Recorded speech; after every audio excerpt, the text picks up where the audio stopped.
Assalamualaikum warahmatullahi wabarakatuh. Bertemu kembali di channel Math Education Official. Apa kabar kalian? Sehat-sehat selalu kan? Dan tetap semangat belajar matematikanya. Pada pembelajaran kali ini akan kita pelajari materi di subbab yang ketiga, yaitu ukuran letak data. Adapun submateri yang akan kita bahas kali ini adalah menentukan desil untuk data berkelompok. Baiklah, langsung saja kita simak materinya.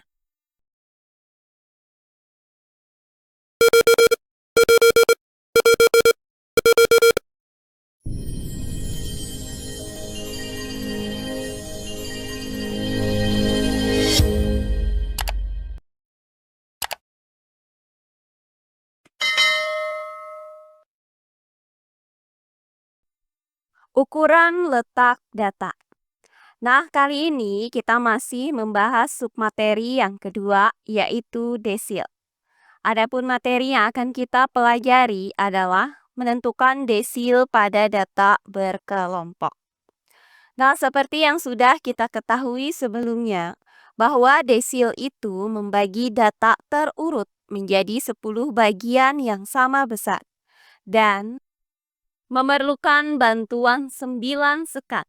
Sehingga desil itu ada 9, yaitu desil ke-1, desil kedua, desil ketiga, desil keempat, desil kelima, desil keenam, desil ketujuh, desil ke-8, dan desil ke-9. Nah, adapun langkah-langkah untuk menentukan desil pada data berkelompok adalah sebagai berikut. Nah, langkah yang pertama kita tentukan letak desil tersebut ada pada kelas interval keberapa. Kemudian langkah yang kedua tinggal kita tentukan nilai desilnya. Nah, berbeda dengan data tunggal. Letak desil pada data berkelompok itu dapat ditentukan dengan rumus LDI sama dengan data ke I per 10 dikali N. Nah, di mana LDI adalah letak desil ke I, kemudian N adalah jumlah frekuensi, dan I adalah bilangan asli kurang dari 10, yaitu I sama dengan 1, 2, 3, sampai dengan 9. Nah, sementara rumus untuk menentukan nilai desil ke I pada data berkelompok itu dapat dirumuskan sebagai berikut. DI sama dengan TB ditambah I per 10 dikali N dikurang FK per FDI dikali P. Nah, di mana DI itu adalah desil ke I, kemudian TB adalah tepi bawah kelas desil ke I, kemudian FK adalah jumlah frekuensi sebelum kelas desil ke I, kemudian FDI adalah frekuensi kelas desil ke I, dan P adalah panjang kelas interval. Nah, untuk lebih jelasnya lagi bagaimana cara menentukan nilai desil pada data berkelompok, perhatikan contoh soal berikut ini. Contoh soal. Perhatikan tabel berikut. Tentukan nilai desil ke-3, nilai desil ke-6, dan nilai desil ke-9. Baiklah, untuk penyelesaiannya adalah sebagai berikut. Nah, sebelum kita menentukan nilai desil-desilnya, terlebih dahulu kita tentukan frekuensi kumulatifnya untuk mengetahui letak data dari setiap kelas interval ini. Nah, untuk interval kelas ke-1 dengan nilai 30 sampai dengan 39, di mana frekuensinya adalah 8, maka frekuensi kumulatifnya adalah 8. Sehingga interval kelas ke-1 ini berada pada data ke-1 sampai dengan data ke-8. Berikutnya untuk interval kelas kedua dengan nilai 40 sampai dengan 49, di mana frekuensinya adalah 10, maka frekuensi kumulatifnya adalah 8 ditambah 10. Hasilnya 18. Sehingga interval kelas kedua ini berada pada data ke-9 sampai dengan data ke-18. Berikutnya untuk interval kelas ketiga dengan nilai 50 sampai dengan 59, di mana frekuensinya adalah 28, maka frekuensi kumulatifnya adalah 18 ditambah 28. Hasilnya adalah 46. Sehingga interval kelas ketiga ini berada pada data ke-19 sampai dengan data ke-46. Berikutnya untuk interval kelas keempat dengan nilai 60 sampai dengan 69, di mana frekuensinya adalah 32, maka frekuensi kumulatifnya adalah 46 ditambah 32. Hasilnya adalah 78. Sehingga interval kelas keempat ini berada pada data ke-47 sampai dengan data ke-78. Berikutnya untuk interval kelas kelima dengan nilai 70 sampai dengan 79, di mana frekuensinya adalah 15, maka frekuensi kumulatifnya adalah 78 ditambah 15. Hasilnya adalah 93. Sehingga interval kelas kelima ini berada pada data ke-79 sampai dengan data ke-93. Terakhir untuk interval kelas ke-6 dengan nilai 80 sampai dengan 89, di mana frekuensinya adalah 7, maka frekuensi kumulatifnya adalah 93 ditambah 7, hasilnya adalah 100. Sehingga interval kelas ke-6 ini terletak pada data ke-94 sampai dengan data ke-100. Nah, berdasarkan tabel ini, maka banyaknya frekuensi adalah N sama dengan 100. Nah, setelah kita dapatkan frekuensi kumulatifnya, maka tinggal kita cari nilai desil-desilnya, yaitu sebagai berikut. Pertama akan kita cari nilai desil ketiga atau D3, yaitu sebagai berikut. Nah, langkah pertama kita tentukan letak desil ketiganya dengan menggunakan rumus LDI sama dengan data ke I per 10 dikali N. Nah, karena desil ketiga, maka nilai I-nya sama dengan 3. Dan nilai N-nya sama dengan 100. Maka LD3 sama dengan data ke 3 per 10 dikali 100. Nah, hasil dari 3 per 10 dikali 100 adalah 30. Maka desil ketiga itu terletak pada data ke-30. Nah, berdasarkan tabel ini, data ke-30 itu terletak pada interval kelas ketiga, yaitu 50 sampai dengan 59. Sehingga desil ketiga terletak pada interval 50 sampai dengan 59. Nah, interval 50 sampai 59 itu mempunyai batas bawah 50. Maka tepi bawahnya adalah batas bawahnya dikurang dengan 0,5, yaitu 50 dikurang 0,5. Hasilnya adalah 49,5. Sehingga didapat nilai TB sama dengan 49,5. Nah, selanjutnya frekuensi kumulatif sebelum kelas desil ketiga di sini adalah 18. Maka nilai FK itu sama dengan 18. Kemudian, frekuensi kelas desil ketiga di sini adalah 28. Maka FD3 sama dengan 28. Kemudian untuk jumlah frekuensinya adalah N sama dengan 100. Selanjutnya untuk panjang kelas interval, yaitu banyaknya data dari 50 sampai dengan 59, itu ada 10 data. Maka nilai P sama dengan 10.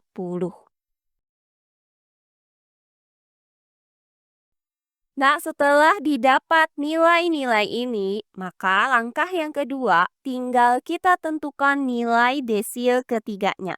Dengan menggunakan rumus D3 sama dengan TB ditambah 3 per 10 dikali N dikurang FK per FD3 dikali P.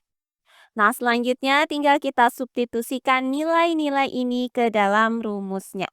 Sehingga didapat D3 sama dengan TB yaitu 49,5 ditambah dengan 3/10 dikali N yaitu 3/10 dikali 100 dikurang dengan FK yaitu dikurang 18 per FD3 yaitu 28 kemudian dikali P yaitu dikali 10. Nah, untuk 3/10 dikali 100 itu hasilnya adalah 30. Kemudian 30 dikurang 18 hasilnya adalah 12. Selanjutnya 12 dikali 10 hasilnya adalah 120. Kemudian per 28. Sehingga didapat D3 sama dengan 49,5 ditambah 120 per 28. Nah, hasil dari 120 dibagi 28 adalah 4,29. Sehingga didapat D3 sama dengan 49,5 ditambah 4,29. Hasilnya adalah D3 sama dengan 53,79. Jadi didapat nilai desil ketiganya adalah 53,79. Oh iya, sebelum kita lanjut, jangan lupa like, komen, dan subscribe channel YouTube ini dan nyalakan lonceng notifikasinya agar kalian tidak ketinggalan video-video terbaru dari channel ini. Serta jangan lupa share video ini sebanyak-banyaknya ke teman-teman kalian agar kita bisa saling berbagi ilmu. Berikutnya akan kita cari nilai desil ke-6 atau D6 yaitu sebagai berikut. Nah, langkah pertama akan kita tentukan letak desil ke-6 dengan menggunakan rumus LDI sama dengan data ke I/10 dikali N. Nah, karena desil ke-6, maka nilai I sama dengan 6 dan N sama dengan 100. Maka didapat LD6 sama dengan data ke 6/10 dikali 100. Nah, hasil dari 6/10 dikali 100 adalah 60. Maka desil ke-6 itu terletak pada data ke-60. Nah, data ke-60 berdasarkan tabel ini terletak pada interval kelas ke-4, yaitu nilai 60 sampai dengan 69. Sehingga desil ke-6 itu terletak pada interval 60 sampai dengan 69. Nah, untuk interval 60 sampai dengan 69 ini mempunyai batas bawah 60. Maka tepi bawahnya adalah batas bawah dikurang 0,5, yaitu 60 dikurang 0,5 hasilnya sama dengan 59,5. Maka didapat nilai TB sama dengan 59,5. Nah, berikutnya untuk frekuensi kumulatif sebelum kelas desil ke-6 di sini adalah 46. Maka nilai FK itu sama dengan 46. Selanjutnya, untuk frekuensi kelas desil ke-6 di sini adalah 32. Maka nilai FD6 sama dengan 32. Nah, di mana nilai N-nya di sini sama dengan 100 dan nilai P sama dengan 10. Nah, setelah didapat nilai-nilai ini, maka langkah selanjutnya tinggal kita cari nilai desil ke-6-nya dengan menggunakan rumus D6 sama dengan TB ditambah 6/10 dikali N dikurang FK per FD6 dikali P. Selanjutnya tinggal kita substitusikan nilai-nilai ini ke dalam rumusnya.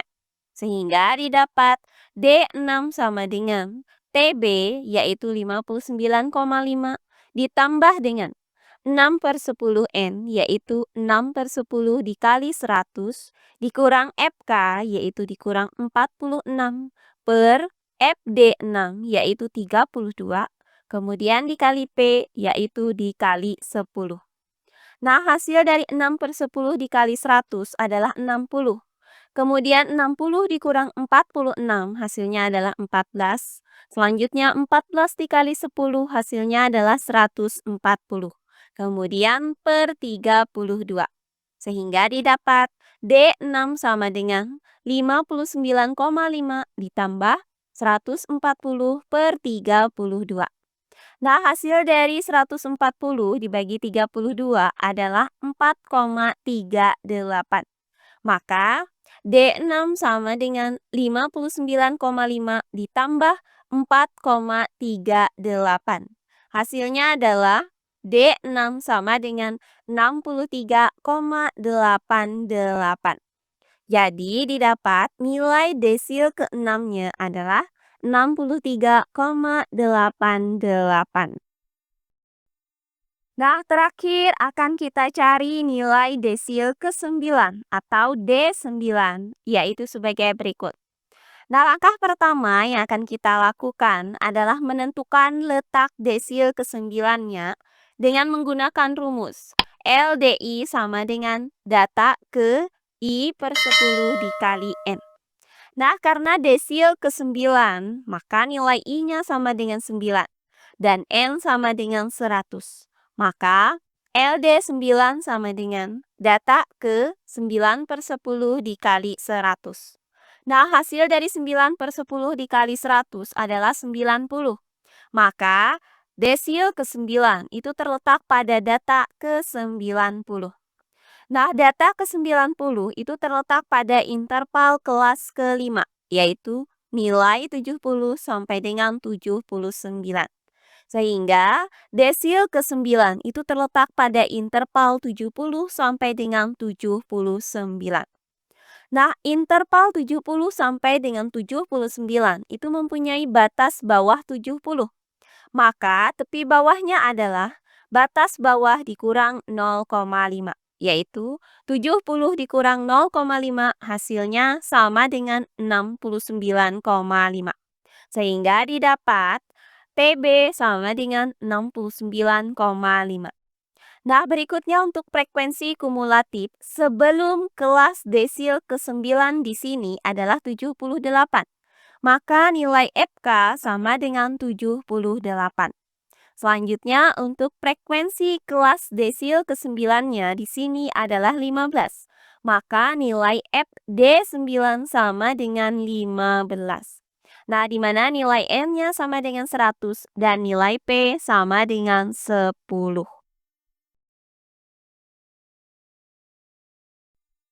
Nah, setelah didapat nilai-nilai ini, maka langkah selanjutnya tinggal kita cari nilai desil ke-9-nya dengan menggunakan rumus D9 sama dengan TB ditambah 9 per 10 N dikurang FK per FD9 dikali P.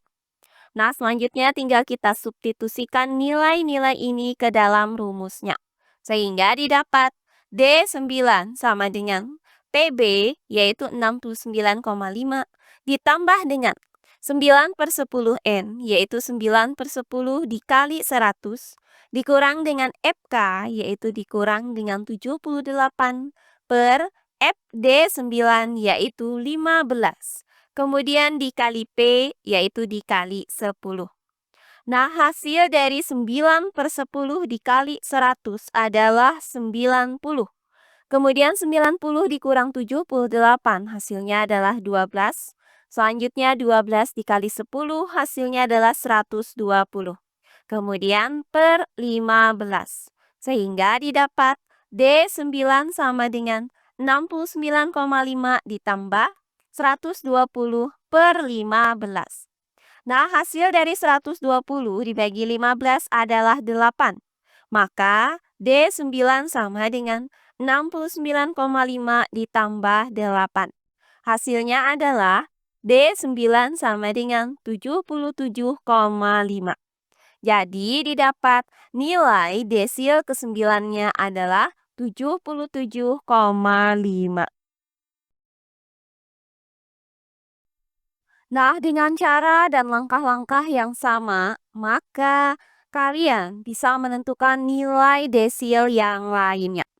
Nah, untuk nilai desil ke-1 atau D1, di mana desil ke-1 itu terletak pada interval kelas kedua, yaitu nilai 40 sampai dengan 49, maka nilai desil ke-1-nya adalah D1 sama dengan 41,5. Berikutnya untuk nilai desil kedua atau D2, di mana desil kedua terletak pada interval kelas ketiga, yaitu 50 sampai dengan 59, maka nilai desil keduanya adalah D2 sama dengan 50,21. Berikutnya untuk nilai desil keempat atau D4, di mana desil keempat terletak pada interval kelas ketiga, yaitu 50 sampai dengan 59. Maka nilai desil keempatnya adalah D4 sama dengan 58,43. Berikutnya untuk nilai desil kelima atau D5, di mana desil kelima itu terletak pada interval kelas keempat, yaitu 60 sampai dengan 69. Maka nilai desil kelimanya adalah D5 sama dengan 60,93.